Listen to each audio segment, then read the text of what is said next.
내가 김용균이다. 위험의 외주화를 중단하라. 충남 태안화력발전소 컨베이어 벨트 사고로 숨진 비정규직 노동자 고 김용균 씨 추모제가 지난 토요일 서울에서 열렸습니다. 현장에 모인 시민들은 진상규명과 책임자 처벌, 재발 방지 대책을 촉구하고 나섰는데요. 무엇보다 죽음의 외주화를 막을 산업안전보건법 개정을 강력히 요구했습니다. 오늘 오전 국회 환노위에서는 이 법 개정안을 논의할 예정인데요. 위험 작업의 도급을 제한하고 원청의 책임을 강화하는 방향으로 법이 바뀔까요? 언론엔 비관론이 우세합니다. 여야 합의가 쉽지 않을 거라는 전망인데요. 얼마나 더 많은 사람들이 죽어나가야 국회는 국민의 요구에 응답할까요? 사람은 일회용이 아니다. 위험한 일터에서 더 이상 죽지 않고 일하게 해달라는 절규가 나오고 있습니다. 이것이 OECD 11대 경제대국 대한민국의 민낯이라면 이거 너무 창피한 거 아닙니까? 하루 알바 장윤선의 생각이었습니다.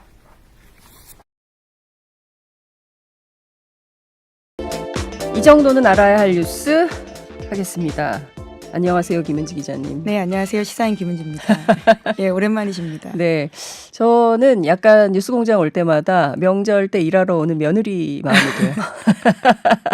그렇게 심적 부담을 크게 가지신다라는 이야기신가요? 네, 뭐 시작도 안 했는데 비판보, 응원 문자도 있지만 예, 뜨거운 관심이라고 그러니까요. 이해하시면 되지 않을까 싶은데요.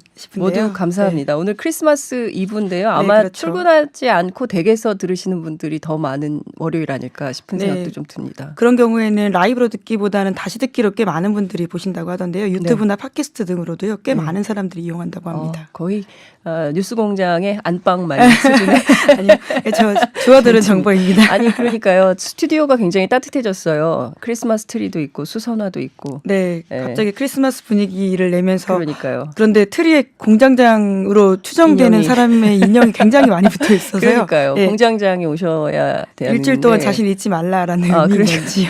그런 의미에서 여기 수선화가 와 있어요. 절대로 손대지 말라고. 예. 수선화는 이전부터 있었던 거긴 한데 제가 이거 만드신 분한테 이야기를 들은 적이 있는데요. 네. 이게 굉장히 소위 자뻑이라는 이미지가 있답니다. 수선화예요. 그래서 그렇군요. 일부러 이 꽃을 골랐다라고 이야기하시더라고요. 그렇군요. 네. 하여튼 뭐 전반적으로 저하고는 크게 잘 어울리지 않지만 크리스마스 이브니까요. 감사한 마음으로 청취자 여러분들과 함께 하겠습니다. 크리스마스 인사 많이 보내주시고요. 힘내라는 응원 문자 많이 보내주시면 좋겠습니다. 첫 번째 뉴스 볼까요? 네, 그럼 시작을 김용균 씨 관련돼서 먼저 좀 전해드리겠는데요. 네. 올해가 마지막 본회의가 오는 27일에 있습니다. 그러니까 사흘밖에 남지 않은 건데요. 목요일이죠, 목요일. 예. 올 한해 국회에서 가장 관심 많은 법안이라고 할 수 있는 유치원 3법은 여전히 제자리 걸음입니다. 자유한국당 반대 때문인데요. 뿐만 아니라 위험의 외주화를 방지하기 위해서 이른바 김용균법, 그러니까 산업안전보건법 전부 개정안 또한도요. 자유한국당 반발로 연내 처리가 쉽지 않은 상황입니다. 이 참 답답한 거예요. 그러니까 유치원 3법 같은 경우에는 지난 10월에 워낙 여론이 뜨거웠기 그렇죠. 때문에 네. 아니 이게 여태 안 됐단 말이야. 네, 올해의 법이라고 가히할 수 있을 그러니까요. 정도로요. 국민들이 이 정도로 관심 가지는 법이 있었나 싶은데요. 네. 아니 그리고 너무나 끔찍했어요. 다 나오는 내용들이 아이들 밥 먹이고 또 아이들 잘 가르치라고 냈던 그리고 정부가 지원했던 교비를 가지고 명품백을 사질 않나 뭐 성인용품을 사질 않나 네, 심지어 아파트 부동산비를 관리비를 대신. 예. 그러니까요. 그게 말이 되느냐라는 국민적 비판이 이렇게 거셌는데 결국 국회에서 문턱을 넘지 못하고 이렇게 배회하고 있으니 국민들 입장에서는 정말 상황입니다. 속이 탈 노릇인 것이죠. 그리고 지금 김용균법도 유치원 3법도 자유한국당만 반대합니까? 네, 자유한국당만 반대하기보다는요. 우선은 유치원 3법은 자유한국당 반대가 가장 큽니다. 그렇기 때문에 지난 6차례나 파행이 된 바가 있는데요. 네. 자유한국당은 그러니까 교육부의 시행령에 대해서도 문제를 삼고 있는 상황입니다. 에듀파인이라고 해서 뉴스공장에서도 여러 차례 전해드린 바가 있는데요. 회계 처리를 일괄로 하자 혹은 분리하자라는 주장에 대해서 자유한국당은 분리해야 된다라는 입장들을 아주 강하게 유지하고 있고요. 이에 대해서는 전혀 수정하지 않다 보니까 더불어민주당과 바른미래당이 이렇게 되면 패스트트랙으로 보내야 되는 게 아니냐라고 하고 있는데요. 사실 말이 패스트트랙이지 330일이 걸립니다. 네, 그러니까 내년 27일 날 한다고 하더라도 내년 11월 27일에나 이게 통과가 되는 거니 전혀 패스트가 아닌 것이죠. 네, 그리고 사실 이러한 법들의 가장 큰 딜레마는 아주 응축되어 있는 소수의 집단 그리고 넓은 관심을 가지고 있는 뭐라고 해야 될까요? 조금은 덜 응축되어 있는 집단이라고 할 수 있는데요. 그러니까 내년 정도 시간이 된다면요. 오히려 그 넓은 범위를 가지고 있는 대중의 관심사는 줄어들 수도 있고요. 그러니까요. 응축된 소수는 아주 극렬하게 반발할 수 있거든요. 네. 그렇기 때문에 330일 이후에도 장담하기 쉽지 않죠. 2020년 총선이 얼마 안 남았습니다. 그러니까 국민들이 예전 같지 않거든요. 다 지난 여름에 그분이 어디서 무슨 일을 했는지 전부 지켜보고 있다는 것을 우리 국회의원들, 현역 국회의원들께서 아시면서 좀 판단을 하셔야 되지 않을까라는 생각이 좀 듭니다. 네, 그리고 김용균법과 관련해서는요. 네. 각 당마다 좀 입장이 미세하게 다릅니다. 그래서 디테일의 싸움들이 일어나고 있는데요. SBS에서 전수적으로 조사를 했다라고 합니다. 관련된 상임위에서 의원들이 어떤 생각을 가지고 있느냐를 봤다라고 하는데요. 네. 그러다 보니까 지금 당장 이 법을 통과시키는 게 쉽지 않다라는 게 결론이라고 합니다. 그러니까 지금 결과적으로 보면 재계 경총하고 자유한국당 내부에서 이제 비판과 반대가 있는 것인데, 그러니까 이것도 정말 다수대중이 어떤 상황과 처지에 있는가. 그러니까 지금 보면 크리스마스 이브지만 일하러 나가는 아르바이트 학생들 있을 거예요. 네, 저희도 지금 나와 예, 있잖아요. 힘내시기 네. 바랍니다. 저도 알바입니다. 그러니까 이렇게 좀 어렵고 힘들고 이런 분들을 위해서 우리 국회가 적극적으로 일을 해야 되는데 소수 독점하고 있는 경제 권력을 위해서 일을 하는 것이 다인 것은 아닌데 말이죠. 좀 답답한 네. 생각이 좀 듭니다. 그러니까요. 그러니까 말 그대로 산업안전보건. 그러니까 이게 2002년 전에 구의역 김군 사태 때 나왔던 그러니까요. 문제됐던 예. 법안들이거든요. 그때도 굉장히 뜨거웠어요. 예, 그렇죠. 당시에 예. 정치인들이 전부 구의역에 왔다 가고 저도 그때 현장 취재를 했었기 때문에 전부 기억을 하고 있는데 그때는 정말 고해 통과시킬 것처럼 했지만 이게 벌써 2년이나 네. 늦어지고 그렇죠. 있는 거기 때문에 국민들은 진짜 답답한 상황인 것입니다. 국민들이 요구하는 법안에 응답하는 국회. 응답하라 국회. 응급? 네, 부디 좀 응답을 했으면 좋겠는데요. 국회 본연의 업무가 법을 통과시키는 일 아닙니까? 그리고 그렇죠. 입법을 통해서 세상을 바르게 바꾼다라는 것들일 텐데요. 계속해서 이게 동전하고 있는 상황들이 안타까울 따름입니다. 알겠습니다. 크리스마스 이브인데 좀 좋은 얘기를 많이 해야 되는데 답답한 네. 얘기를 먼저 해서 시청자 여러분께 너무 죄송합니다.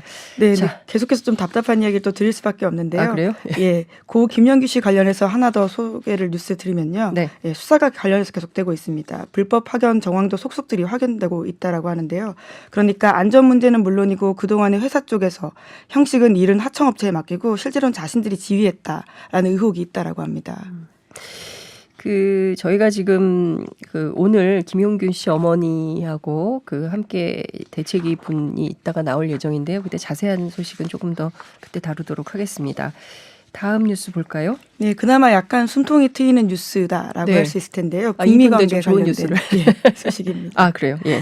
네, 마이크 펜스 미국 부통령이 최근에 북한 인권 관련된 연설을 하기로 했었는데요. 그러다가 취소했다라고 합니다. 미국 ABC 방송의 보도인데 이에 앞서서 마크 폼페이오 미국 국무장관 그리고 스티븐 비건 국무부 대북정책 특별대표도 북한의 유화적인 메시지를 내놓은 바가 있습니다. 비건 대표는 지난 19일에서 21일에 한국을 방문해서 대북 인도적 지원과 남북 교류 사업에 대해서 지지 의사를 밝힌 바가 있고요. 네. 폼페이오 장관도 최근에 언론 인터뷰에서 새해 첫날로부터 멀지 않아서 북미 정상회담이 열리길 기대한다라고 이야기한 바 있습니다. 입장이 조금씩 바뀌는 것 같아요. 그러니까 북한을 상당히 선비핵화로 압박을 하다가 지금은 미국이 약간 태도를 좀 바꿔서 어찌됐든 연초에 무언가 액션이 있기를 기대하고 바라는 눈치가 아닌가라는 생각이 좀 들기도 하는데 중요한 쟁점은 역시 북한 김정은 위원장의 답방 그리고 북한 김정은 위원장의 내년도 신년사의 그렇죠. 내용이 뭐가 예. 될까 이게 핵심이 아닌가 싶기도 합니다. 어떤 내용들이 좀 나올까요? 네, 비핵화에 대해서 강한 의지를 보여준다라고 하면 더할 나위 없이 좋을 것 같은데요. 네.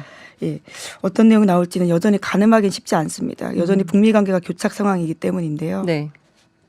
그러니까 지금 보면 어찌됐든 미국이 최룡해 노동당 부위원장을 비롯한 3명에 대해서 네, 제재 독자 제재를 했죠. 네. 그리고 또 종교자유 특별 우려국인가요? 뭐 이런 걸 지정을 했죠. 그러니까 사실상 보면 북한에 대한 압박은 계속하면서, 그러니까 오른손으로는 악수하자고 하면서 왼손으로는 계속 압박을 하고 있는 거예요. 그러니까 두 가지 전략이 동시병행을 하고 있기 때문에 북한 입장에서도 어떤 게 진심이야? 네, 그렇게 볼 수 충분히 뭐 있죠. 이런 네. 생각을 하게 되지 않을까라는 생각이 좀 듭니다.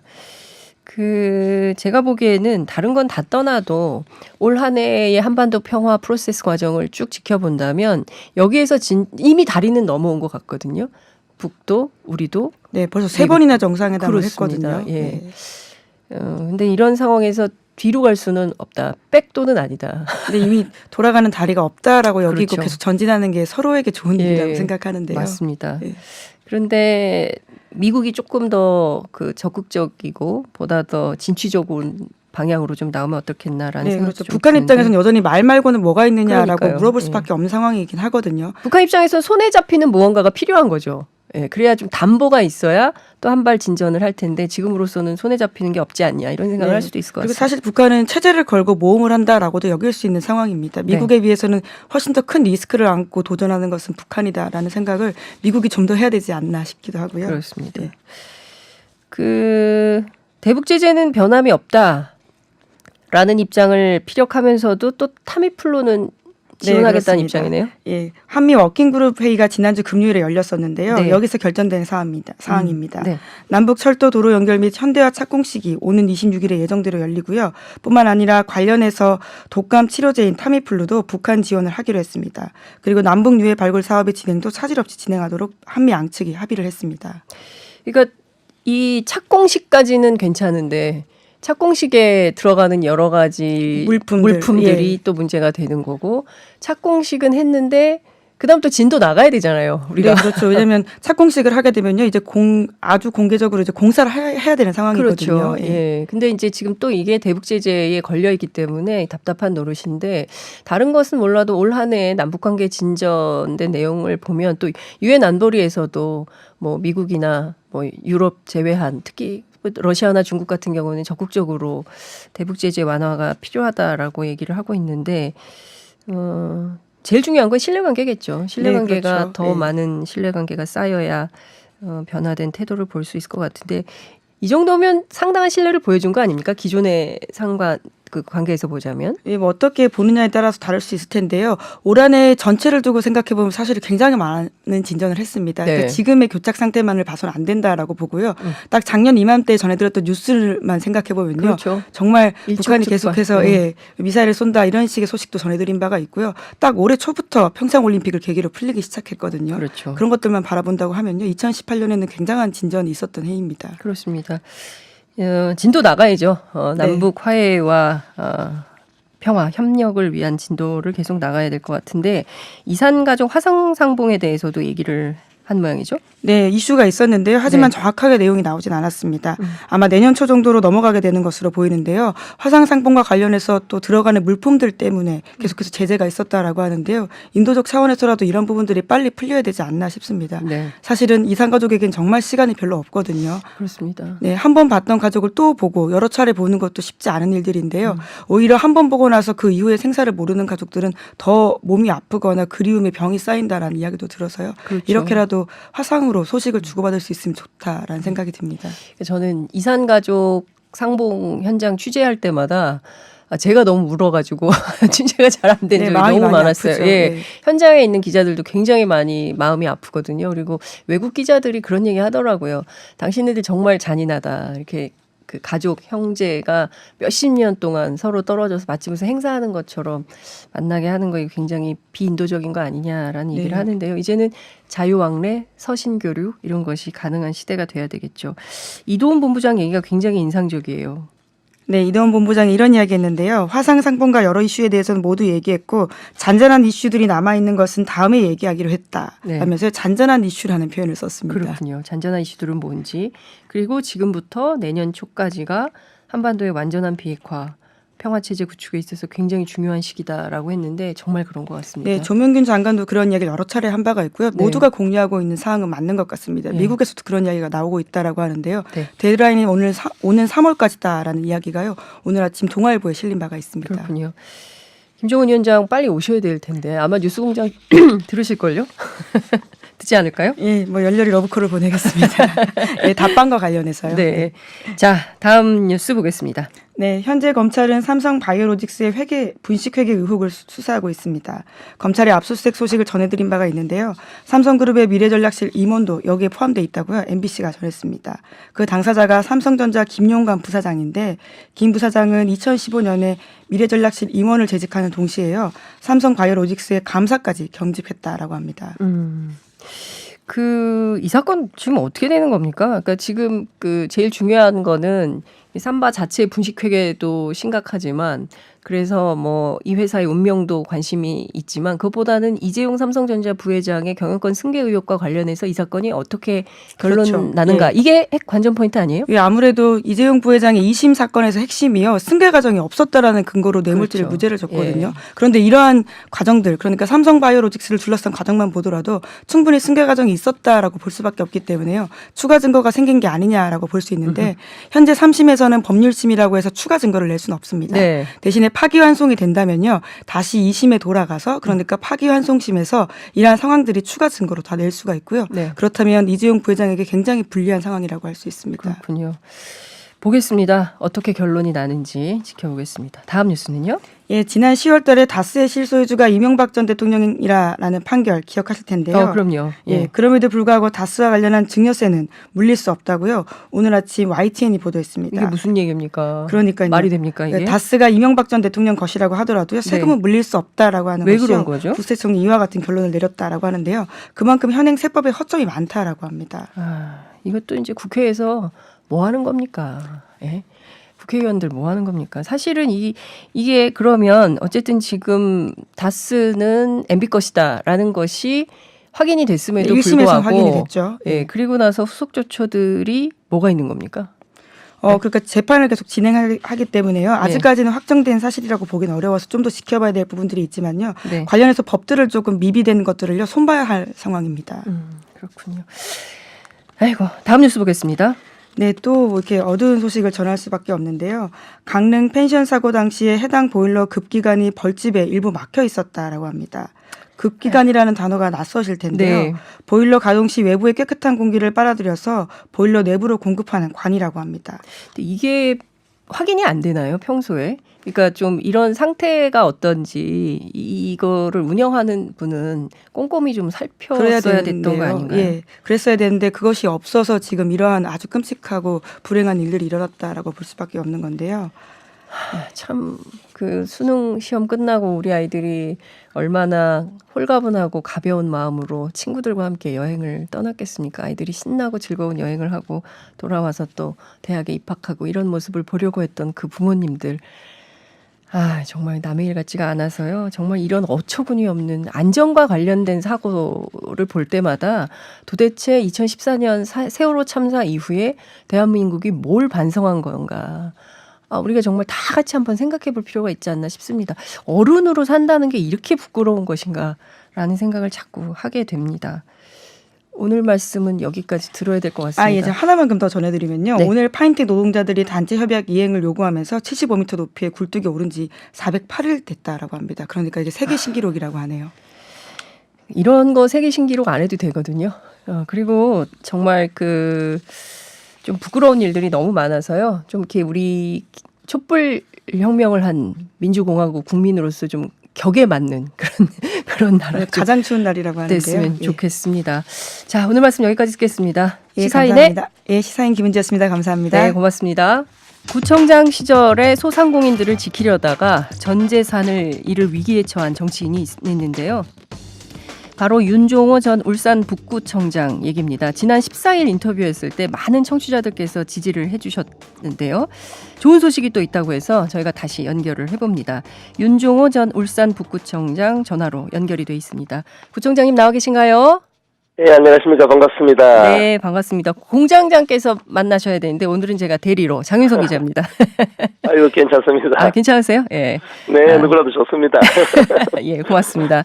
네. 지난 14일 인터뷰 때 포털 실검 1위인가요? 실검 몇인가요? 오르셨다면서요. 네, 제가 정치생활 20년 만에 실시간 검색 1위 하기는 처음인데요. 정치생활 20년 만에. 뉴스공장 위력을 실감했습니다. 차라리 정치 말고 뉴스공장 고정 출연을 하시는 게 어떨까요? 그럼 기회 되면 정말 좋죠. 반응이 진짜 뜨거워서 엄청 놀라셨겠어요. 네, 제가 소신 정치하다가 네. 전재산 아파트 날린다니까 아마 많은 국민들이 걱정해 주신 덕분이라고 생각합니다. 그렇군요. 근데 어쨌든 지난 금요일에 북구의 의회 회의가 열렸잖아요. 네네. 여기에서 구상권 면제 청원이 가결됐다는 소식을 들었습니다. 맞습니까? 네, 맞습니다. 하여튼 23,000명 이상 네. 주민들이 청원에 동참해 주시고요. 예. 또 각계각층이 또 세상에. 설명도 해 주시고 예. 마음을 모아 주셨거든요. 네. 그래서 아마 그런 게 뭐 해드렸는지 일단 우리 5대3으로 구상금 면제 의결이 되었습니다. 이 시민의 힘이 피플 파워가 이렇게 대단한 거군요. 13,000명이나 되는 주민들이 뉴스공장을 들었기 때문에 이런 거죠. 예, 그것도 뭐 원인이 하나라고 볼 수도 있고요. 일단 우리 북구 의원님들께 감사드리고 네. 또 근무하는 모든 분들께 예. 감사를 드리겠습니다. 아, 그렇군요. 아니, 그런데 그 지난 인터뷰에서도 말씀을 좀 주셨지만 그 네. 정치 생활 20년간 모은 재산이 있다면 아파트 한 채인데 이게 지금 예. 경매에 넘어갔다면서요. 예. 이게 지금 어떻게 되는 겁니까? 예, 뭐 지금 경매 절차는 진행 중에 있고요. 네. 또 뭐 이게 정상적으로 많이 진행된다면 1월 19일 정도 네. 실제적으로 아파트가 다른 사람이 제 아파트를 사겠다고 가격을 적어놓고 이런 일이 벌어지게 되는데요. 네. 아직 뭐 국고의 결정은 났지만 완전히 절차가 끝난 건 아닙니다. 어떤 절차가 남아 있습니까? 예, 구상금 청원을 북구에서 이제 의결은 가결되었고, 네. 이걸 이제 구청으로 송부를 하게 되면은 구청이 이걸 수용하고 그냥 제 아파트 경매 절차를 중단하면은 네. 문제는 깨끗하게 끝나는데요. 네. 만약에 이제 지금 민주당 구청장인데 네. 이제 이분이 이제 북구의회에다가 재의요구를 하게 되면은 다시 북구의회에서 예. 3분의 2로 가결을 해야 되거든요. 네. 이것은 불투명하죠. 왜냐하면 자유한국당 분이 또 계시고 이렇게 해서 네. 이 문제를 좀 풀어야 됩니다. 야, 그러니까 지금 현역 구청장님께서 제의 요구를 안 하면 그냥 그 지금 아파트에 계속 사실 수 있는데 만약에 네. 지금 현역 구청장께서 제의 요구를 하면 네. 이 엄동설안에 그 집에서 나가셔야 되는군요. 그 기일이 네. 1월 19일 되는 거군요. 예, 1월 19일 아니요. 이제 그거는 1월 19일은 예. 법원에서 경매하는 날이고요. 경매. 구청장한테 이제 공문이 넘어가고 예. 재의결 하는 기간은 20일 정도 됩니다. 20일 안에 하지 않으면 끝나는 거예요. 아우, 시간이 얼마 없네요. 네, 그렇습니다. 그러니까 13,000명 주민청원에 참여하셨던 분들이 구청에 전화를 좀 하셔야 되겠나요? 어떻게 해야 됩니까? 걱정입니다. 날은 추워지고 지금 오늘 영하 10도라는데. 네. 예. 저한테 구상금 청구한 분은 네. 자유한국당 구청장이었고요. 네네. 이번 지방선거 때 우리 이번 이제 구청장은 민주당 구청장으로 바뀌었기 때문에 네. 뭐 욕을 하시거나 그렇게 하시면 안 되고 예. 정중하게 좀 잘 정리해달라고 말씀하는 거는 좋을 것 같습니다. 예. 어떻게 구청장님께 전화 한 통 하시지 그러세요? 예? 저도 만났으면 부탁도 해볼 얘기고요. 또 예. 주변에서 많이 도와주고 계시네요. 네. 아유, 너무 추운 겨울이라 부인께서 걱정이 많으시겠어요. 지금 당장 예, 집에 하여튼 특별하면 어디 갈 데 있으세요? 근데 일단 저는 당연하게 제 집사람부터 저희 가족까지 모든 분들 걱정하고 있고요. 네. 이번 사안은 제의 요건에 저는 맞지 않다고 생각합니다. 실제적으로 이제 제의를 하려면은 지방의회의 결정이 첫 번째로는 위법하게 의결했거나, 네. 두 번째는 권한을 월권했거나, 아하. 세 번째로는 공익을 해쳤거나 이런 경우인데요. 저희 경우는 그런 거하고 전혀 해당 없을 정도로 행정안전부에서조차도 법적으로 문제가 없다. 지방자치법상, 지방대청법상 문제가 없다 했기 때문에 잘 수용해 줄 거로 믿습니다. 네. 아유, 시간이 없어서 오늘은 여기까지 들어야 될 것 같고요. 어찌됐든 앞으로 경매 집행이 되기 전에 완전히 끝났다, 매듭 지어졌다. 이런 소식을 뉴스공장에서 또 다시 전해주시면 정말 좋겠습니다. 오늘 말씀 여기까지 듣겠습니다. 고맙습니다. 네, 감사합니다. 네, 지금까지 윤종호 전 울산 북구청장과 함께했습니다.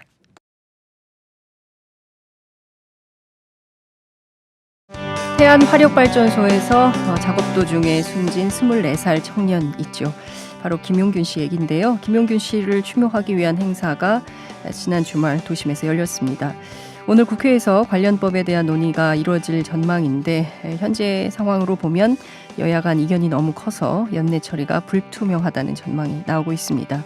도대체 뭐가 문제인 건지, 또 유가족들을 포함한 시민대책위의 요구는 구체적으로 어떤 건지, 고 김용균 씨의 어머니인 김미숙 씨, 그리고 고 김용균 시민대책위원회 공동집행위원장을 맡고 계신 공공운수노조 이태희 부위원장과 함께 직접 얘기를 좀 들어보겠습니다.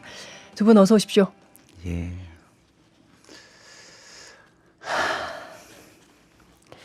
그 굉장히 힘든 상황인데 이렇게 라디오 스튜디오에 나와주셔서 너무 감사하다는 인사의 말씀을 제가 먼저 드리겠습니다. 그 새벽에 대전에서 출발하신 겁니까? 어제 밤에 와서 예. 꿀잠이라는 데서 예. 자고 왔습니다. 아, 비정규직 예. 그 숙소 얘기하는 네. 거죠. 거기에서 주무시고 그리고 오늘 아침에 뉴스공장 스튜디오까지 나와주셨습니다. 어머니. 지금 마음이 굉장히 많이 아프실 텐데요. 지난 주말 그래도 시민들이 많이 모였어요. 3,000명이나.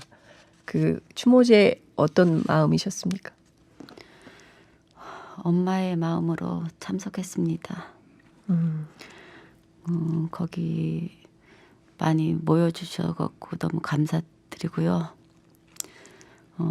그 비정규직 노동자들도 많이 참석한 걸로 알고 있는데 그 사람들 마음을 어루만져주고 싶고 그리고 안아주고 싶고 그래서 같이 하고 싶어서 참석했습니다. 네. 용균이 엄마지만 지금 용균이처럼 전국의 위험한 사업장에서 일하고 있는 모든 비정규직 노동자들을 안아주고 싶은 마음으로 그 집회에 참여를 했다 이런 예. 말씀 주셨어요.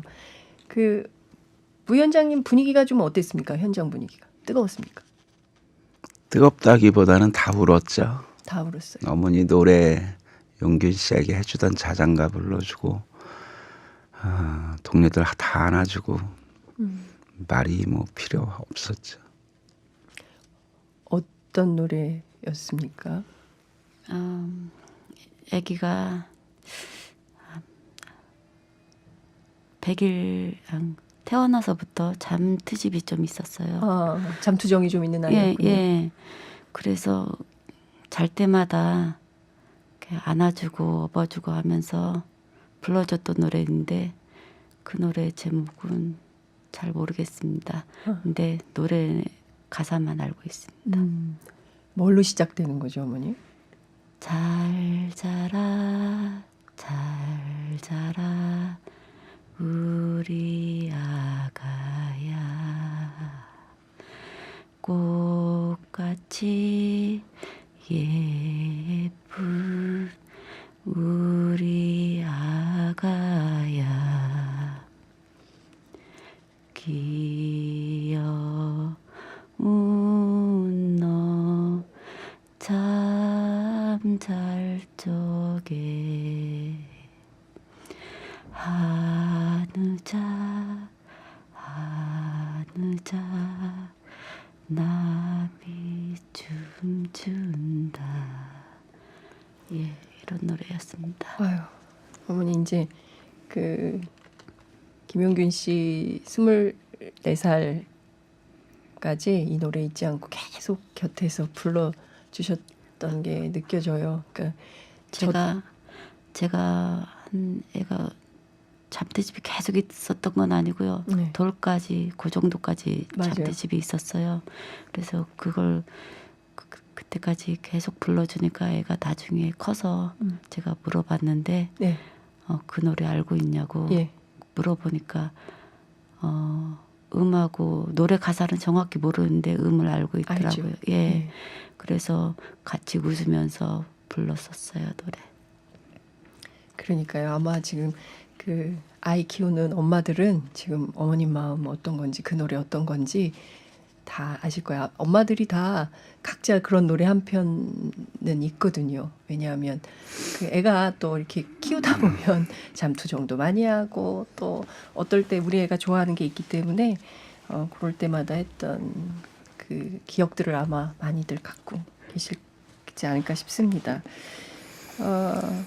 아유, 어머니 울지 마세요. 어머니 제가 기운을 팍팍 드리겠습니다. 우리 지금 울면 안 되고 힘내서 얘기를 해야 돼요. 그래서 더 많은 시민들이 함께 김용균 씨를 기억하고 그리고 더 이상 우리 비정규직 노동자들이 아프지 않게 응원해 주려고 나오셨기 때문에 지금 스튜디오에서 어머니 많이 울고 계신데요. 많이 응원해 주시기 바랍니다. 지금 굉장히 많이 오고 있어요. 어머님 응원하는 분들이 굉장히 많으시니까요. 같이 지금 연대해서 손 잡아주고 있다고 생각하시면 좋을 것 같습니다. 자, 지금 그 시민대책위원회에서 여러 가지 요구들을 좀 하고 있는데요. 부위원장님께서 구체적으로 지금 시민대책위가 요구하고 있는 핵심 내용이 어떤 것들인지 좀 정리를 좀 해주시기 바랍니다. 사실 요구는 한 가지고요. 아, 나머지는 입장이라고 정리했습니다. 입장. 예, 요구는 어머니가 요구하는 겁니다. 용균이 동료들이 똑같은 위험에 지금 처해 있으니까 이 친구들 빨리 구해야 된다. 그래서 제대로 된 진상규명 그리고 그러기 위해서는 지금 위험한 작업에서 일단 중지해야 된다. 이게 첫 번째 요구고요. 지금도 이게 돌아가고 있다는 거죠.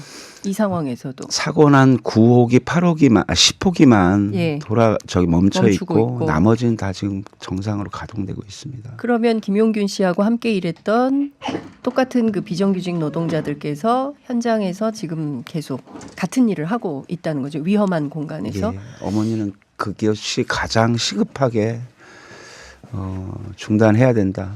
그 위험에서 얼른 예. 구해내야 된다라는 이 요구가 가장 큽니다. 예. 나머지 입장은 정부가 당연히 해야 될 몫을 네. 안 했기 때문에 사고가 났기 때문에 네. 진상규명이나 법을 강화하는 문제 네. 그리고 비정규직 근본적인 문제 해결 네. 그리고 시설이나 안전시설 그리고 이 모든 것을 책임져야 되는 대통령의 책임 문제 이것은 당연히 정부가 해야 네. 될 몫이었기 때문에 그것을 요구라고 표현 안 하고 네. 정부가 당연히 해야 될 것들을 해야 된다라는 입장만 갖고 있습니다. 그렇군요. 제가 이 사건에서 가장 참담했던 것이 어머니께서 제일 처음 전화 받은 것이 태안 경찰이었어요. 그러니까 사고가 났으면 그 사업장에 책임을 지고 있는 사람들, 이를테면 서부발전이라든지 용균 씨가 소속되어 있었던 용역회사라든지 여기 책임자가 먼저 부모님께 연락을 해서 자, 지금 우리 아이가 이렇게 됐으니 어머님 빨리 오셨으면 좋겠습니다라고 해야 되는데 경찰이 연락을 했거든요. 그리고 또 이 회사에서 마치 그 김용균 씨가 하지 말아야 될 일을 한 것처럼 뭐 또 애가 고집이 세다는 둥 뭐 이런 얘기를 했을 때 어머니 어떠셨습니까? 처음에는 우리가 경황이 없어가지고 물론 지금도 경황이 없으세요. 지금도 경황이 없지만 그 말 들었을 때 예. 제가 아이가 죽었잖아요. 근데 그런 말 한다는 자체가 그 사람들 사람으로 보이지 않았습니다. 어떻게 아이가 죽었는데 그런 말을 할 수 있는지 그냥 자기들 입장 어떻게 생각하고 우리 아들이 어떻게 죽었다는 그거 우리한테 누명 씌우기 법밖에 안 여겨지지 않았습니다. 늘 이런 것 같습니다. 이제 이런 사건이 벌어지면 어쨌든 책임자들이 이것이 내 책임이다. 내가 다 책임지겠다라는 태도가 아니라 반대로 그 사고가 난 당사자에게 책임을 떠넘겨서 오히려 국민적 공분을 더 사게 만드는 이런 측면이 있었는데 이 사건 역시도 그랬던 것이 아닌가라는 생각이 좀 드는데요. 그 지난주에 노동청, 대전 노동청에 직접 찾아가신 걸로 알고 있습니다. 어머니께서. 그 대전 노동청에서는 어떻든가요? 그래도 관은 좀 낮던가요? 아니요. 일관적으로 우리가 몇 시간 엄청 많이 이렇게 얘기를 했는데 예. 처음부터 귀를 닫고 말을 그냥 들으러 온 거더라고요. 그러니까 자기네들은 네. 그냥 무슨 방법이 없다 이런 식으로 그냥 서로 책임 떠맡기기 식으로 보령지청은 대전지청으로 대전지청은 부령지청으로 이렇게 그냥 서로 책임을 안 지겠다는 식으로 그렇게 서로 떠넘기기 하면서 공을 던졌다는 거죠. 근데 이제 아니요. 제가 말을 잘못했네요. 보령지청으로 무조건 책임을 떠맡겼어요. 그러니까 일임을. 네, 대전지청에서는 이거는 보령지청에서 책임지고 처리할 일임으로 거기 가서 얘기하세요. 저희가 뭘 해드릴 수가 없습니다. 이렇게 얘기를 했다는 거죠. 그러면 보령지청에서는 어떻든가요? 보령지청은 그냥 자기들이 하겠다고 그냥 그렇게. 보령지청의 지청장은 5개월 동안 공석이에요. 직무대행으로 지금 있고요. 예. 담당자는 일관되게 자기 주장들만 하고 있습니다. 저희가 이틀 동안 대전지청에서 양쪽에 서로 떠넘기를 하니까 네. 같이 와서 그러면 설명해달라 요구했던 거고 네. 그것을 대전지청은 점거라고 표현했던 거고요. 그리고 점거요? 예, 어머니가 가 계신데 그리고 마지막 날까지 계속 책임지는 답변을 안 하고 예. 결국에는 대전지청장이 마지막으로 했던 얘기가 내일 노동부에서 발표할 거니까 네. 그것을 참고하십시오. 그것이 저희 입장입니다. 이렇게 얘기했습니다. 그 얘기는 이미 노동부에서 네. 큰 방향을 정한 것을 자신들 담당자들은 알고 있다는 얘기네요. 예, 어쨌든 지금 뭐 여러 가지 이 처리 과정에서 정말 우리 국민들께서 이해하고 납득하기 어려운 문제들이 이제 지금 계속 발생을 하고 있기 때문에 하나하나 꼼꼼히 따져서 문책할 것은 문책하고 책임질 것은 책임지도록 하고 그리고 진상 규명을 해봐야 되는 측면이 있다고 생각을 좀 하는데요. 한 언론에서 CCTV 화면을 입수했어요. 그래서 그러니까 다른 거 다 떠나서 그 개인이 휴대하고 있던 손전등에 의존해서 작업을 하고 있었고 어머니 혹시 그 화면 보셨습니까? 예, 봤습니다. 억장이 무너지셨을 것 같아요. 그런데 아찔했어요. 너무 어둡더라고요. 제가 보더라도 이게 뭘 일을 할 수 있을 정도의 밝기가 아니었고 그렇게 위험한 현장을 어떻게 한 명이 그 자기가 왼손으로는 손전등을 들고 오른손으로는 그 문 열어가지고 보고 이렇게 할 수 있을지 어머니 직접 현장 혹시 가보셨습니까? 저는 이제 그 90포기를 가봤습니다. 네네. 갔는데 아들 가면서 이렇게 환경이 너무 안 좋더라고요. 불빛도 희미하고 그리고 문을 열었을 때 평소에 가동할 때는요. 네. 거기 이렇게 탄가루가 미세하니까 막 날렸어요. 그래서 문 열면 앞이 잘 안 보였어요. 불빛이 불투명하게. 네. 그래서 더 위험하고 그리고 그 안 공간이 협소해서 네. 아차하면 죽겠더라고요. 그리고 CCTV를 그때 봤을 때는 우리 아들 하는 거 봤잖아요. 저렇게 손 집어넣고 머리 쑥 집어넣고 정말 아찔했습니다. 저러다 죽었겠구나 싶었습니다. 지금 그 시민대책이 그리고 민주노총이 지금 돌아가고 있는 상황들에 대해서 특별근로감독에 참여할 수 있게 해달라고 요구를 하고 있잖아요. 요거는 관철이 좀 됐습니까? 지금 이 상황에서 앞서 이제 말씀하신 대로 다 현장에 돌아가고 있다고 하면 지금 특별근로감독이 필요한 거 아니냐? 이 요구는 관철이 됐습니다. 지난주 월요일부터 특별근로감독이 실시되고 있습니다. 네. 저희 당연히 유족으로서 그리고 위임받은 대책위로서 참가될 자격이 있다고 최소한 생각했습니다. 그리고 그렇게 배려할 줄 알았습니다. 저희가 수사권을 달라는 것이 아니고 진행되는 사항들을 설명해달라. 네. 그리고 어떤 계획인지 소통해달라. 그것이 저희 요구였는데 네. 담당 근로감독관은 수사에 방해가 되니까 접근을 금지를 요구했습니다. 사측에. 그래서 정문 출입부터 네. 사측 경비원들이 막아섰고 그래서 저희가 보령지청 쫓아갔더니 대전지청 가라. 대전지청 갔더니 보령지청 책임이다. 떠넘겨서 사실은 대전청에서 계속 버텼었고요. 며칠 전에 이해찬 당대표가 와서 여러 가지 약속을 해서 그 자리에서 네. 의원들 통해서 노동부 장관에게 요구했습니다. 네. 진상규명 정부가 약속했었는데 네. 참여 보장했는데 지금 이 실태니까 네. 최소한 서로 소통한 라인이라도 잡아달라. 그래서 오늘 아침까지 확인해서 답변을 주기로 했습니다. 그래서 아직까지는 저희 어떠한 참여도 하지 못하고 있습니다. 참 답답한 상황인데요. 크리스마스 이브여가지고 저희가 조금 좋은 얘기를 조금이라도 전할 수 있으면 좋겠는데 지금 답답한 상황이 계속 이어지는 것 같습니다.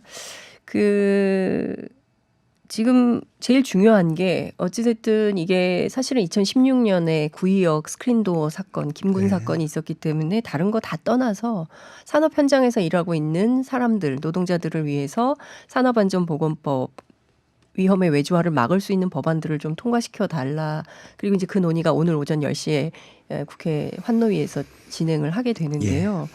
관련해서 꼭 하시고 싶으신 말씀이 어머님 있으실 것 같아요. 다른 거 다 떠나서 꼭 하시고 싶은 말씀. 오늘 또 국회 가시죠, 어머니? 예. 예.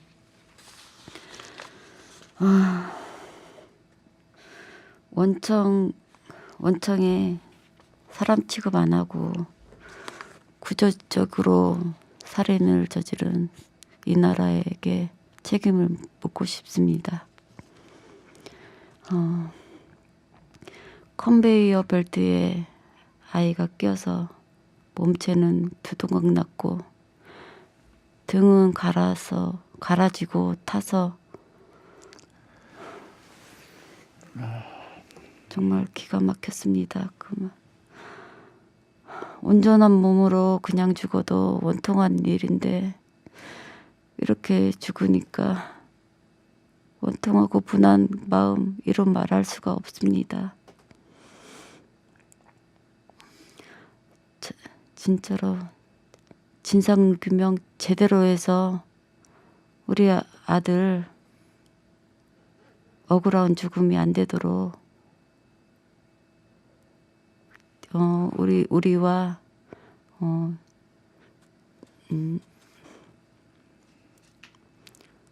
우리 함께 도와주시는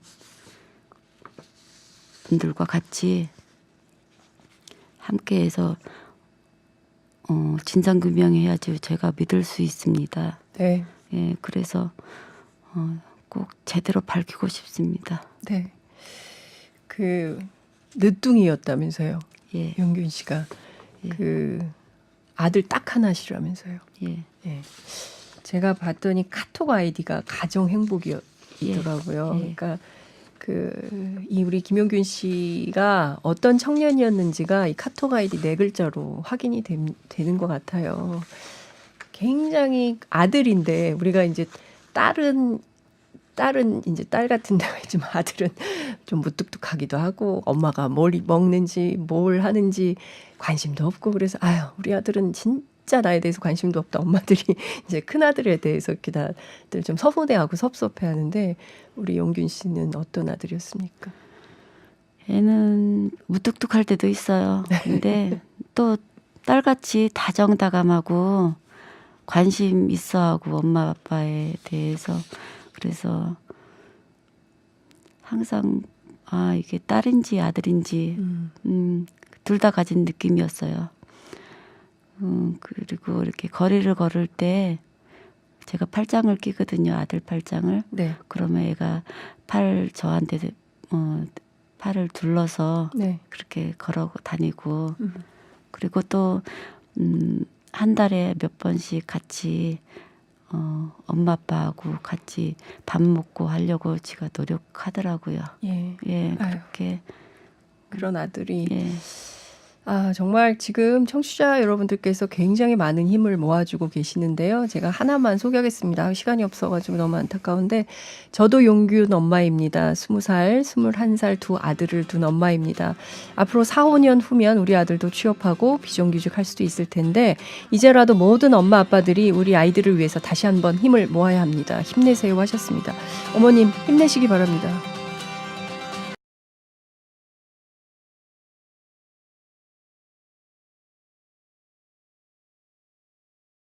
사립유치원 관련 개혁 법안을 여야 원내대표가 합의한 게 불과 열흘 전입니다. 그런데 유치원 3법은 여전히 국회 문턱을 넘기 힘든 상황인데요. 유치원 3법을 대표 발의한 더불어민주당 박용진 의원 스튜디오에 나와 계십니다. 어서 오십시오. 안녕하세요. 메리 예. 크리스마스입니다만 즐거운 일은 하나도 없습니다. 그러니까요. 예. 메리 크리스마스인데 메리하지가 않은 상황인 거죠. 그러네요. 예. 왜 그런 거죠? 국회가 잘하면 메리가 되는 거죠. 메리 크리스마스. 세상 일 모두 다 그렇다고 생각할 수는 없습니다만 예. 대한민국 국회가 자기 할 일을 정확하게 하고 있지 못한 것이 예. 원인이기도 하고요. 그 국회의원 한 그런데 사람으로서 굉장히 부끄럽고 창피하지 저 않습니까? 방금 바깥에서 예. 김용균 씨 어머님 예. 뵀는데 네. 죄송하더라고요. 죄송하고 예. 왜 관련해서 법이 통과되지 않느냐라고 네. 얘기하시는데 저도 그 법이 유치원 3법이 통과되지 않아서 답답해서 여기 온 사람이라 그러니까 뉴스공장은 주로 답답한 분들을 토로하시고 그렇죠. 우리 청취자 애청자분들이 함께 연대해서 이 어려움을 함께 넘는. 근데 하나는 분명히 그러네요. 해야 돼요. 그 김용균 씨 관련된 뭐 산업안전법 관련해서도 네. 그렇고요. 제가 지금 나온 유치원 3법도 관련해서 이게 국회 무능이다라고만 네. 이렇게 해버리면 자유한국당은 너무너무 해피한 메리 크리스마스 그러면 안 되는 거예요. 분위기예요. 네. 왜냐하면 자유한국당이 다 발목 잡아서 이렇게 안 되고 있는 거거든요. 그런데 국회 전체를 욕하게 되면 안 네. 되기 때문에 저는 오늘 분명하게 누구 잘못인지 말씀드리고 가겠습니다. 자, 그 얘기를 좀 해보시죠. 의원님 지금 300번이 넘는 인터뷰를 하고 계세요. 유치원 3법과 관련해서. 그런데 300번이 넘는 인터뷰를 해도 이게 안 되고 있다. 그 이유가 뭔지 그 얘기를 좀 해보겠습니다. 제가 궁금한 게 있는데 나경원 원내대표 있지 않습니까? 네. 자유한국당 원내대표로 당선된 다음에 이거 합의한 걸로 알고 있어요. 예, 그렇습니다. 왜 안 됩니까? 합의했는데. 아니 뭐 합의했다고 그래서 되는 게 아니라서요. 네. 자유한국당은 지금까지 10월 5일 날 제가 토론회를 그리고 10월 11일 날 국정감사에서 감사 리스트를 공개한 네. 이후로 거의 한 3개월 동안 네. 자유한국당이 보여준 태도를 보면 그 실제로 시간 끌기와 발목 잡기로 네. 일관을 했거든요. 네. 그래서 세상에 한 달 넘도록 그 법안 심사 소위를 가로막았고요. 자기들 법안 낼 거니까 기다리라고 하면서 네. 내지도 않는 법안 가지고서 병합 심사하자고 기다리라고 하는 경우는 또 처음이었고요. 네.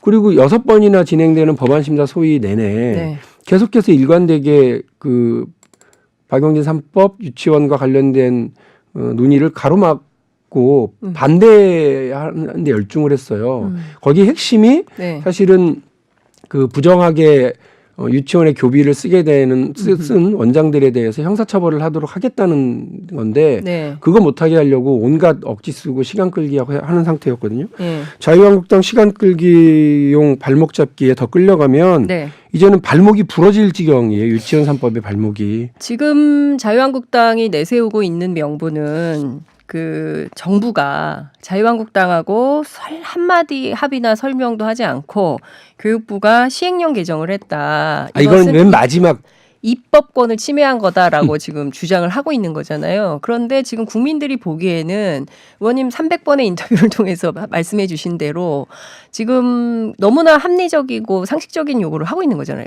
그죠? 그 자유한국당이 마지막 지난번 있었던 마지막 법안 심사 소위 때 이제는 드디어 그 주장까지 하고 나온 거예요. 이제는 그 전에는 우리 법 나올 때까지 기다려라. 예. 법 나올 때 보니까 이걸 둘로 쪼개서 예. 학부모들이 내는 돈은 원장들이 마음대로 써도 예. 형사처벌을 못하도록 하자라고 예. 하는 법을 만들어서 갖고 와서 끝내 그러더니 네. 이제는 법안과도 관계없는 교육부가 시행령을 발표했다는 걸로 네. 법안 심사 더 이상 못하겠다는 거예요. 그것도 나경원 원내대표의 지침을 받아가지고 와서요. 그래서 내가 너무 황당했던 건 예. 아니 교육부가 자기 할 일 안 하면 다그치고 네. 비판을 해야지 그렇죠. 자기 할 일을 했다고 지금 뭐라고 그러는 거냐. 네. 그리고 두 번째 자기들한테 보고하지 않았대요. 아니 신문 안 봐요? 그동안 교육부가 이렇게 하겠다라고 여러 차례 기자회견을 통해서 밝히고 기자간담회를 통해서 밝히고 보도자를 통해서 밝혔어요. 네. 보도에도 많이 나왔어요. 네. 그래서 사람들이 많이 알아요. 그리고 그거는 국정감사 때 제가 예. 왜 할 일 똑바로 안 하냐고 그러면서 예, 하라고 그렇죠. 했었던 내용이에요. 예. 그리고 학부모들이 버글버글 들끓었던 내용이고요. 왜 법에는 하도록 되어 있는데 왜 안 하고 버티고 있다가 이 일을 이 지경으로 만드느냐고 혼났던 지점이 바로 그 지점인데 그렇죠. 그거를 이제라도 바로잡아서 일을 하겠다고 하니까 자유한국당이 나 이러면 법안 심사 안 해. 이러면서 나가버린 거예요. 너무 황당했고요. 그거를 나경원 원내대표가 지침을 이렇게 줬다는 거예요. 그 김연아 예. 당시 그 김연아 법안심사소위 위원이 위원장. 얘기하신 걸 들어보면 원내지도부랑 논의를 했는데 예. 이렇게 하면 안 된다라고 얘기를 했다. 예. 아니 그게 말이 돼요? 그래서 이게 왜 이러나 저는 나경원 원내대표가 와서 합의도 했고 네. 또 본인도 네, 뭔가 의지가 있을 거라고 생각을 했는데 오히려 더 다 틀어막는 방식으로 갔더라고요. 그래서 더 실망스럽고 네. 그래도 여성으로서 첫 보수 정당의 첫 원내대표 네. 그리고 아이를 키우는 어머니로서의 이 감수성, 여성과 엄마로서의 감수성에 더 많은 기대를 했는데 아, 내가 바보구나라는 느낌이었어요. 그랬을 때. 그러니까 지금 다 떠나서 이제 국민들이 황당해하고 답답해하는 대목은 누가 보더라도 유치원에서 비리 있으면 안 되잖아요. 아, 그럼요. 그 애들 그 밥 먹이는 거 가지고 농가를 하면 안 되잖아요. 그렇죠? 이제 그런 걸 그렇습니다. 국민들이 요구하고 있는데 그거를 지금 반대하고 있는 게 이제 그 실체가 자유한국당이다. 민주당 의원이니까 그렇게 얘기하는 거 아니냐라고 얘기할 수도 있어요. 민주당이 더 적극적으로 자유한국당을 설득해야 되는 측면은 없냐? 더 어떻게 해요? 그러니까 양보라는 양보는 저희가 다 했어요. 박용진 3법의 골간인 네. 부정한 교육비의 사적 유용과 관련해서 형사처벌을 하도록 하는 조항을 넣는 이유는 네. 이 예방적 차원의 입법이거든요. 그러니까 우리 대한민국의 모든 법들이 다 형사처벌 조항들이 있다고 그래서 사람을 꼭 무슨 그 사회 악을 추방하고 뭐 이런 방식이라기보다는 이런 네. 법에 의해서 당신이 혼날 수 있으니까 네. 절대 이런 짓 하지 마세요라고 하는 경고거든요. 아니 근데 교비를 횡령하거나 엉뚱한 데 돈을 쓰면 그동안은 처벌을 못했으니까 문제가 그러니까요. 돼요. 그게 지원금이든 보조금이든 엉뚱한 데 돈을 쓰면 처벌을 해야 되는데 그걸 못하도록 돼 있기 때문에 이번에 그걸 해보자는 거잖아요. 자, 이 사태의 처음을 보면 말씀하신 네. 것처럼 그 아이들 가르쳐 달라고 줬던 돈으로 네. 뭐 성인용품도 사고 명품백도 사고 이랬는데 이런 사범이 왜 처벌되지 않느냐? 온 국민이 아우성이었거든요. 그렇죠. 그런데 법이 처벌할 수 있는 조항이 없었던 거예요. 네. 그래서 심지어는 그런 원장님들의 대표단체인 한유총에서는 네. 이거 우리 사유재산인데 니네가 무슨 상관이냐. 그래서 사유재산 검찰에 가면 무혐의가 되고 법원에 가면 무죄가 되는데 우리를 왜 이렇게 그 악마 마녀 사냥하냐 이렇게 오히려 큰 소리 쳤거든요. 네. 그래서 그래 알았어. 그러면 법을 만들어야지. 그동안 국회가 일을 못했으니까. 그래서 국민이 원하는 대로 법을 만들자고 하는데 자유한국당이 만들어온 법은 네. 그 엄마 아빠가 준 돈은 네. 식당의 주인한테 갖다 준 돈하고 똑같으니까 손님이 준 돈하고 똑같으니까 그거는 처벌하면 안 된다라고 유치원을 식당 취급을 하고 네. 아이들 교비를 식당 음식값 취급을 해버린 거죠. 그렇게 직접 얘기를 했어요. 정말요? 법안심사 소위 안에서. 애들이 다니는 유치원이 식당은 아니죠. 우리가 식당을 그럼요. 폄훼하는 게 아니라 예. 식당하고 유치원을 동등 비교할 수는 그럼요. 없죠. 학교인데요. 그럼요. 예. 그렇게 인식을 하고 그렇게 법안을 만들어 왔기 때문에 예. 아무것도 못하고 있는 상황이거든요. 그런데 네. 저희 더불어민주당에서 이것저것 계속 양보를 하면서 어떻게든 해보자고 논의를 했는데 이제는 더 시간 끌고 더 발목 잡기에 끌려다니면 제가 아까 말씀드린 것처럼 유치원 3법에 발목이 부러질 상황이라서 발목만 잡히는 게 아니라 더 이상 이렇게 가면 안 된다. 그래서 단호하게 결단하고 예. 바른미래당도 이 부분에서 엄청나게 공분하고 하고 있기 때문에 네. 다른 야당들도 이 부분에 대해서 자유한국당의 이런 태도에 대해서 분노하고 있기 때문에 패스트 트랙이라고 하는 고육지책을 쓰자라고 하는 데까지 국민들이 합의가 됐어요. 보기에는 그게 더 어이없는 거예요.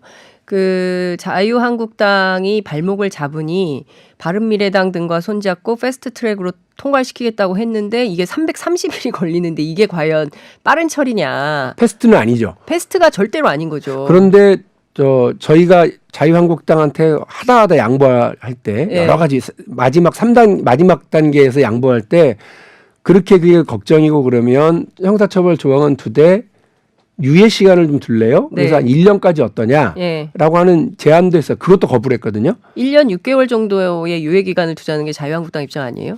형사처벌에 그 대해서? 1년 아니가 그 우리가 그래서 네. 1년 정도에서 한번 어떠냐? 해보자라고 네, 네. 안을 냈으니까 그렇게 해서 통과시켜서 1년을 걸려서 이 법안이 발의되든지 예. 지금 패스트트랙으로 1년 걸리든지 어쨌든 비슷한 똑같은. 효과. 그다음에 두 번째 패스트트랙으로 하면 330일이 걸리는 건 아니에요. 그러니까 180일에서 330일 사이가 걸립니다. 네. 그래서 그 저희 상임위에서 보다 단호하게 이 문제를 네.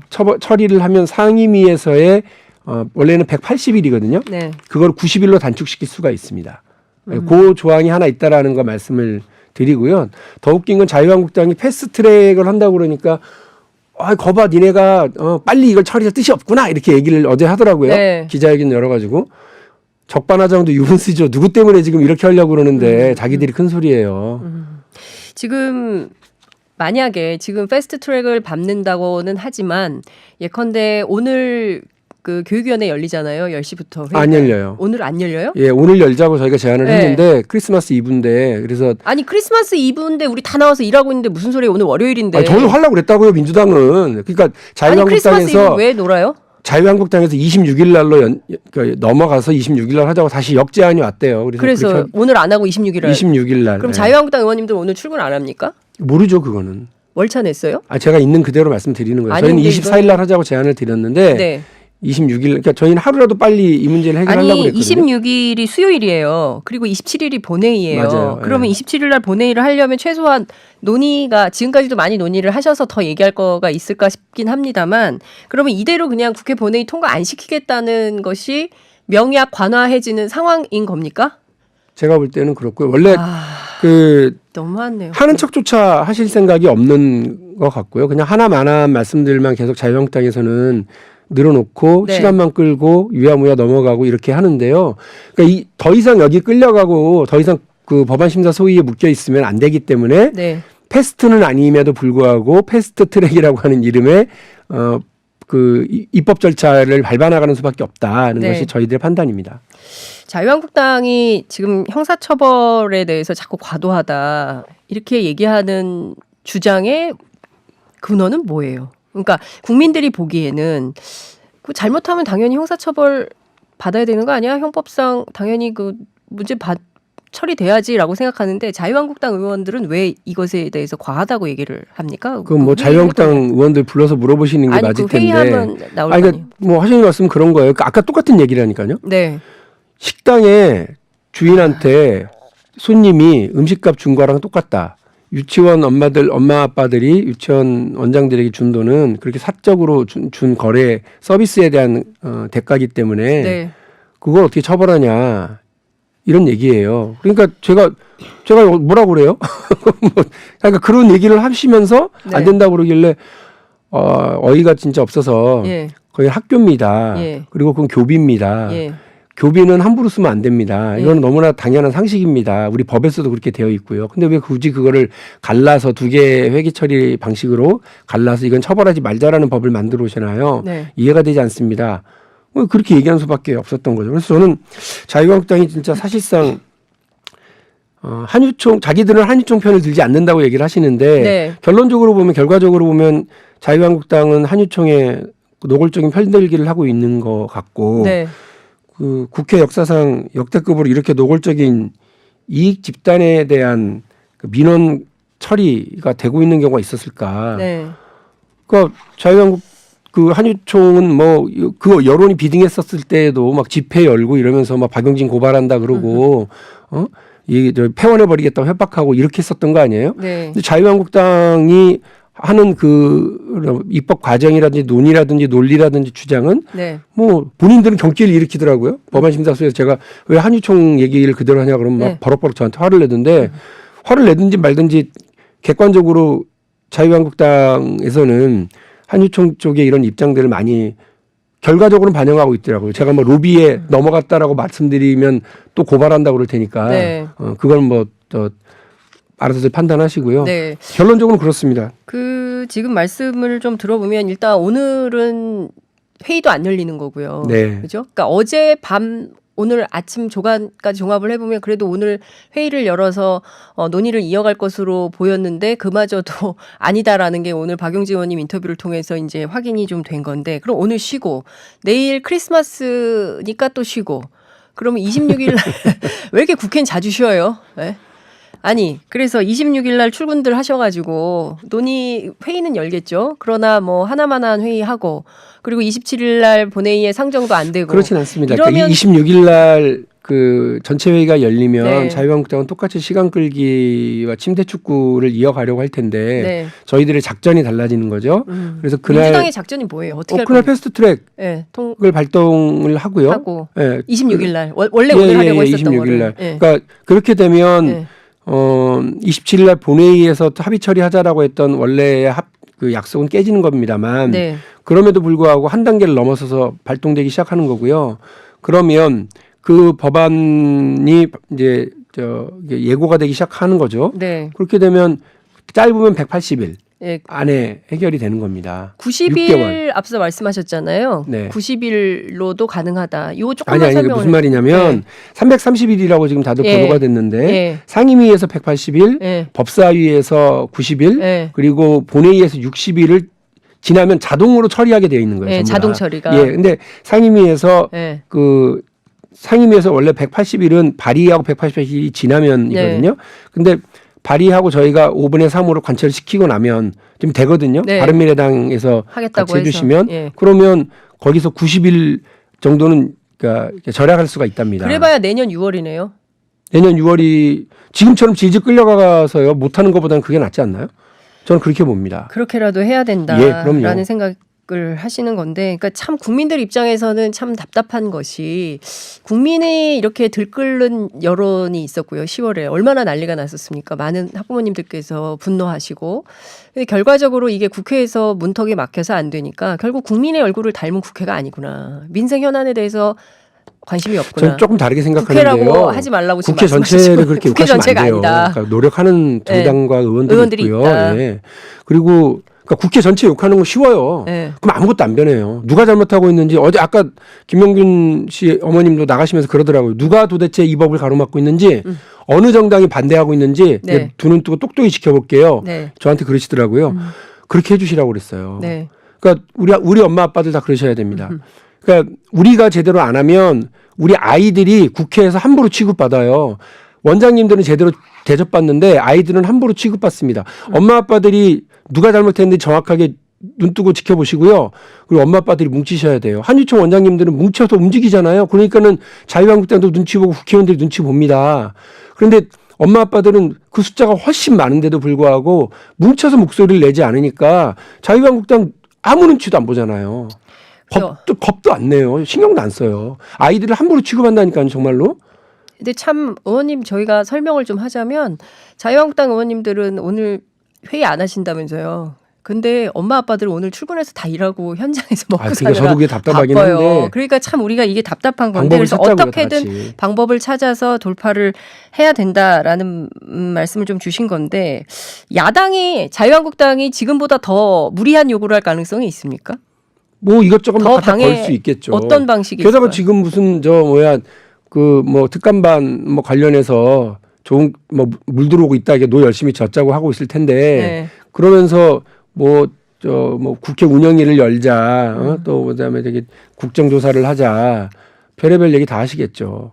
저는 뭐 그런 정쟁은 얼마든지 하시라고요. 네. 할 일은 하고 하자고요. 할 일은 하고. 그러니까 그건 그것대로 정쟁은 하되 네, 왜 아이들 유치원 문제 3법, 가지고서 정쟁을 하는지 난 도대체 도대체 모르겠어요. 이게 쟁점 법안이에요? 유치원 3법 산업안전보건법이? 저는 이걸 왜 쟁점 법안 삼았는지 모르겠어요. 아니 이러실 거면 왜 저 국정감사 할 때 이거 리스트 공개하고 열심히 싸우기 시작할 때 왜 김병준 자유한국당 비대위원장은 저 칭찬하는 페이스북에 글 올리셨어요? 그것도 진짜 생각해보면 전화해서 한번 물어보세요. 배신감이에요. 왜 김병준 위원장 그때 왜 그러셨는지 한번 물어보시죠. 그때는 그냥 숟가락 얹으려고 하신 거예요? 자유한국당? 그러지 않았을 거 아니에요. 그걸 제가 공개한 걸 잘했다고 하는 건 잘못된 걸 바로잡자라고 하는 얘기였을 테고 잘못된 걸 바로잡자고 하는 게 박용진 사법의 핵심이고 그런데 잘못된 걸 바로잡지 말자는 게 자유한국당의 법안이고 그럼 그 법안을 더 가지고 얘기하지 말아야죠. 상식이죠. 누구나 읽어보면 다 알 수 있는 얘기예요. 어려운 것도 아니고. 그러니까요. 의원님 답답하셔서 오늘 저도 좀 이제 좀 진짜 쉬고 싶은데 아니 뭐예요 정말 석 달 동안. 그러니까요. 석 달이 넘게 유치원 3법의 통과를 위해서 무려 300번이 넘게 인터뷰를 하고 있지만 제자리네요. 돌고 돌고 돌아서 제자리로 와 있기 때문에 결국에는 내년이나 돼야 법안이 패스트도 아니지만 통과될 가능성이 있다고 하니까 정말 답답한 상황입니다. 오늘 답답한 얘기만 계속해서 시청자 여러분들께서 화낼 것 같다는 생각이 좀 진짜 듭니다. 메리하지 못하네요. 크리스마스 전날. 그럼에도 불구하고 의원님 메리 크리스마스 하시고요. 내일은 의원님도 좀 쉬시기 바랍니다. 오늘 말씀은 여기까지 듣겠습니다. 저는 일단 오늘 국회로 가보겠습니다. 예, 가서 오늘 되는 한 끝까지 노력해 주시면 좋겠다는 당부 말씀드리겠습니다. 고맙습니다. 네, 감사합니다. 네, 지금까지 국회 교육위원회 소속 민주당 박용진 의원과 함께했습니다.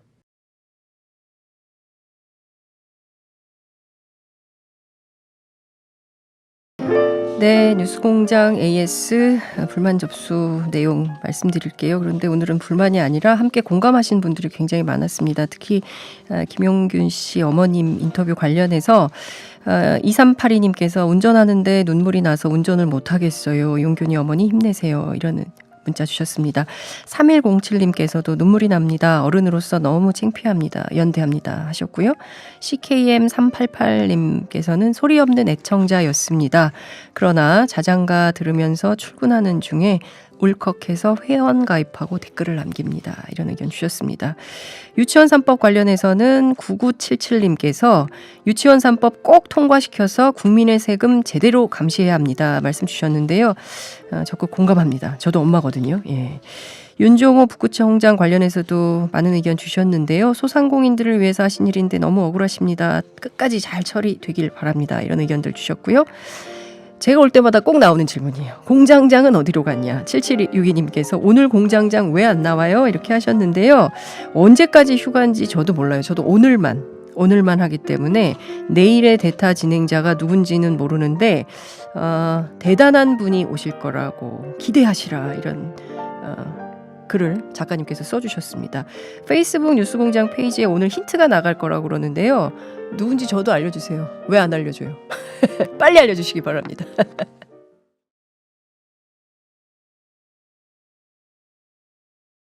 2018년 한 해를 마무리하는 한 시점에서 국민들의 민심이 어떤지 살펴보겠습니다. 배종찬 리서치 본부장 그리고 박시영 윈지코리아 부대표와 함께 살펴보겠습니다. 두 분 어서 오십시오. 네, 안녕하십니까. 반갑습니다. 메리 크리스마스. 메리 크리스마스. 메리 크리스마스. 메리 하세요? 비밀이 하세요? 미리 합니다. 미리 크리스마스. 내일이니까. 네네. 안 웃겨요. 알고 있습니다. 오늘 인터뷰 내용들이 조금 좀 분노와 그다음에 공감과 막 연대와 이런 게 좀 솟구치는 인터뷰들인데요. 오늘 두 분께서는 어떻게 해주실지 웃기게 해주세요. 마무리를 좀 재밌게 해주시면 좋겠다는 생각이 좀 드는데 대통령 지지율이 계속 떨어지고 있네요. 그죠? 데드크로스가 뭡니까? 데드크로스가. 원래 있던 말이에요. 원래 이제 주식에서 사용하는 건데요. 네. 이게 대세가 약세로 변했다. 뭐 이런 측면에서 데드크로스로 하는데 이제 여론조사에서는 이제 긍정평가가 부정평가에 비해서 떨어졌을 때, 교차됐을 때, 그래서 부정평가가 더 늘어났을 때 이런 표현들을 쓰는데 지난주에 이제 갤럽 조사가 그렇게 나왔죠. 45대 46 이렇게 나왔는데 뭐 아직도 여전히 50% 넘는 조사도 있고 또 일부 조사에서는 긍정평가, 부정평가에 비해 소폭 높은 조사들 나옵니다. 그렇지만 어쨌든 최근 들어서 하락세는 좀 분명해 보입니다. 그렇군요. 네. 근데 이 데드크로스라는 표현을 사용하는 건 적절치는 않아 보입니다. 왜냐하면 이 단기 이동 평균선이 장기 이동 평균선을 뚫고 내려가는 게 데드크로스거든요. 그러니까 단기적으로 안 좋아지니까 장기적으로도 안 좋아지겠죠. 이른바 이제 약세장으로 접어드는 베어 마켓을 가리켜서 이 데드크로스. 단기 이동 평균선이 장기 이동 평균선을 뚫고 올라간다. 그렇군요. 상승하는 거거든요. 이때는 불마켓, 이제 강세장이 될 것이다. 그렇군요. 근데 이게 데드크로스라는 게 증시 시황을 설명하기 위한 것인데 이 대통령 국정운영평가가 주식시장도 아니잖아요. 그러니까요. 그렇게 이야기하는 것도 어렵고 긍정과 부정을 단기 이동 평균, 장기 이동 평균과 바로 매치가 안 되는데 지나쳐도 좀 지나쳤다. 그렇군요. 이게 실제로 역대 대통령들의 그 대통령 지지도를 보면 등락을 거듭합니다. 그러니까 한 5% 뭐 10%포인트 올라갈 때도 있고 또 떨어질 때도 있습니다.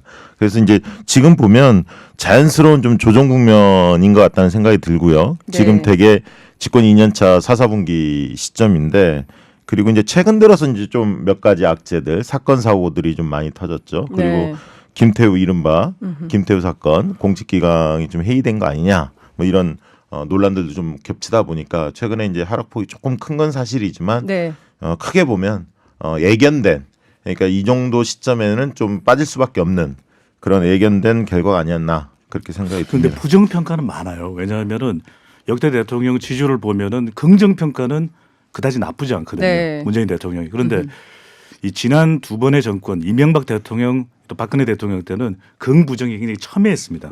그런데 지금 문재인 대통령의 지지율을 지난 두 번의 대통령과 비교하기는 좀 곤란하거든요. 그렇다면 이 김대중, 김영삼 대통령하고 비교를 해보면 YS와 DJ는 긍정평가와 부정평가 사이에 간격이 있었어요. 일종의 완충지대가 있었죠. 그런데 이게 너무 첨예화되면은 비토층도 많고 사회 갈등이 많아지게 됩니다. 그런 만큼 대통령이 좀 판단을 유보할 수 있는 좀 부정평가를 끌어내릴 수 있는 장치가 필요한데 너무 높다. 네. 그렇군요. 지금 두 분 굉장히 열심히 얘기를 해주시고 계시잖아요. 네. 네. 이 청취자들의 관심은 내일 진행자가 누구냐 여기에 관심이 많으세요. 그래서 저는 아닙니다. 그 네, 크리스마스 저는 선물은 역시 정우성. 네. 그다음에 유시민, 김용민, 김의성, 네. 주진우 뭐 막 나오고 있어요. 네.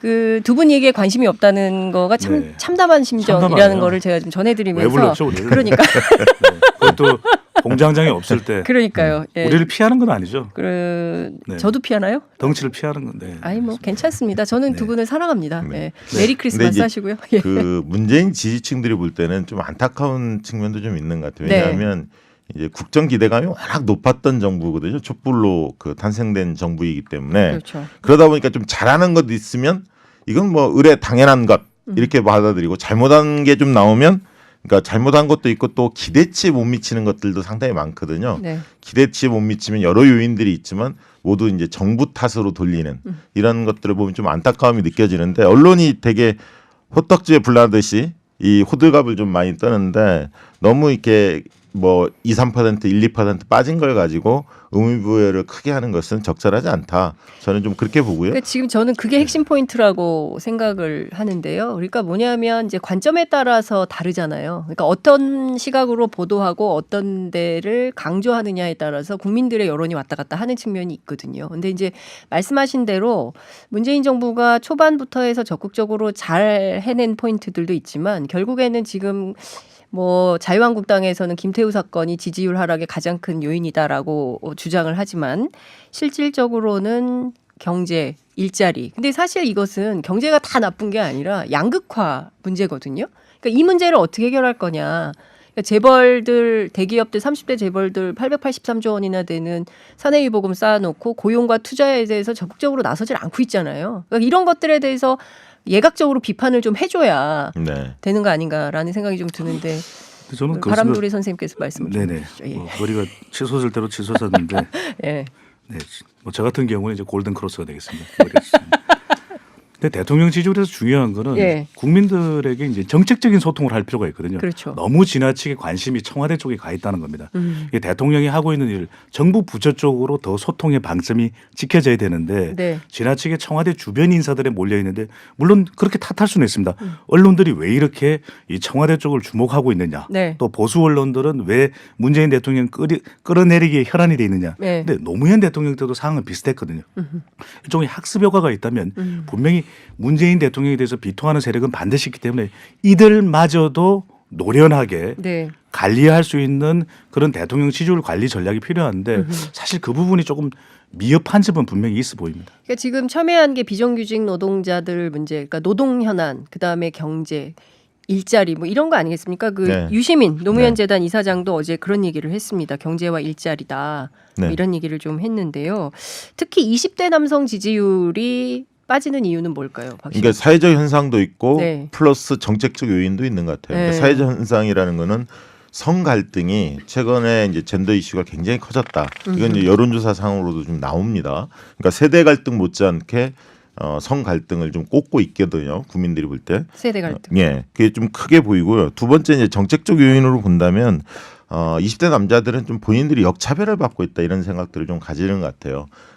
왜냐하면 과거에는 20, 30년 전에는 여성이 사회적 약자가 분명히 했는데 지금의 정책 당국자들 한 50대들이 되게 많을 텐데 과거 청년 시절에 가졌던 그때 시각으로 여성 문제를 좀 다루는 거 아니냐 이런 어떤 생각들이 있는 것 같아요. 거기에 이제 대체복무제 이런 게 나오면서 양심적 병역 거부 이 워딩에 대해서 좀 굉장히 좀 불만을 드러내고 있고요. 취업 상황에서 고용에서 여성들이 밀리지 않은데 너무 여성들을 우대해 주는 거 아니냐. 실제로 그런 우대 정책이 많은 것도 아닙니다. 그런데 이제 그런 인상들이 좀 생겼다는 측면이 있고요. 굉장히 이제 고립감 같은 게 느껴지는 것 같아요. 실업난 이런 것들이 좀 가정되면서 그리고 대통령이나 정부가 좀 여성 편을 좀 드는 게 아니냐. 여성 우대 정책을 펴는 거 아니냐. 이런 어떤 심리적인 영향들도 있으면서 또 이제 가상화폐를 많이 했던 게 20대 남자인데 거기에서 또 손해본 친구들 좀 있는 것 같고요. 이런 것들이 종합적으로 좀 맞물려서 20대 남자가 20대 여성에 비해서 한 20-30% 좀 낮은 상황입니다. 아, 그러니까 20대 남성들의 가장 지지율 이탈의 큰 이유는 상박이거든요. 상박? 상대적 박탈감. 근데 그 부분에 대해서는 굉장히 충분히 깊게 생각했어요. 깊겠죠. 예. 네. 더 깊게 생각했으면 또 잘 뻔했습니다. 근데 상대적 박탈감 중에서도 가장 예. 중요한 건 학단입니다. 학력 단절. 학력 단절? 학력 단절이죠. 과거에 이 40대, 50대 또 60대 이상은 군 복무를 신성한 의무다. 네. 그래서 이것은 우리가 조국가 또 국민을 위해서 우리가 얼마든지 희생할 수 있는 것이다. 그런 정신에서 비롯됐는데 지금의 20대는 그러기에는 너무 많은 부담이 있거든요. 왜냐하면 학업 부담을 계속 이어가야 되는 부분도 있죠. 또 네. 취업해야 되죠. 결혼을 위해서는 일정한 준비도 필요하거든요. 근데 이 2년 가까운 학력 단절에 대한 보상은 없어요. 군 가산전제와 관련해서도 찬성 여론이 더 높습니다. 그거 저기 이- 정리된 지가 언젠데 지금 얘기를 아니 하십니까? 그런데 이 부분에 대해서는 네. 정리를 떠나서 네. 이 문제에 대해서 20대 남성들은 지대한 관심을 보이고 있다라는 그러니까 거예요. 위로와 네. 공감이 좀 필요한 시점이라 그럼요. 분명히 네. 보여지고요. 기성세대에 대한 불신이 큰데 예. 특히 이제 그 대기업 노조라든가 공기업 노조 이런 등등에서 사회적 대타협에 나서지 않고 있지 않습니까? 이런 네. 거에 대한 불만도 굉장히 큰 거죠. 근데 그러니까 청년 사실- 문제에 대해서 별 관심이 없다 이렇게 보는 겁니다. 근데 한 가지만 꼭 말씀드리고 싶은 예. 건 뭐냐면 이런 군 가산점제를 20대 남성과 여성의 불평등의 문제 네. 이렇게 접근해서는 안 될 것 같아요. 그러니까 20대 여성들이 그동안 상대적으로 차별받아온 부분에 대해서는 개선을 해주고 네. 20대 남성들이 학력 단절에서 오는 문제는 또 보상해 줄 필요가 있거든요. 우리가 자꾸 대결 구도로 몰아가는 거죠. 군 가산점이 무슨 말이냐.